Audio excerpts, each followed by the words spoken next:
Hello viewers, যারা class 8-এ পড়ছো তাদের সেকেন্ড ইউনিট টেস্টের পরীক্ষার জন্য বিজ্ঞান থেকে অর্থাৎ বিজ্ঞানের যে তোমাদের লাইফ সায়েন্স পার্টটা রয়েছে মানুষের খাদ্য ও খাদ্য উৎপাদন থেকে কয়েকটা গুরুত্বপূর্ণ প্রশ্ন দেখে নাও।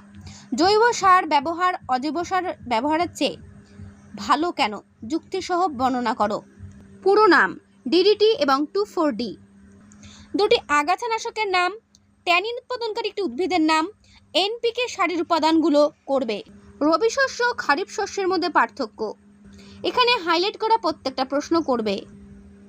মুরগি পালনের একটি আধুনিক পদ্ধতির নাম কি? বিজ্ঞানসম্মত উপায়ে মৌমাছি প্রতিপালনকে কি বলে? একটি অর্থনৈতিক গুরুত্বসম্পন্ন সামাজিক পতঙ্গের নাম লেখো। রানী মৌমাছির কাজ কি? এখানে দেওয়া প্রত্যেকটা প্রশ্ন ভেরি ইম্পর্টেন্ট, ভালো করে করবে। তো এই অধ্যায় থেকে এই হচ্ছে কয়েকটা গুরুত্বপূর্ণ প্রশ্ন। যদি আরও প্রশ্ন পেতে চাও তাহলে কিন্তু অবশ্যই আমার চ্যানেলে এসে ক্লাস 8-এর প্লেলিস্ট ফলো করবে, যেখানে আমি এই চ্যাপ্টারে পুরো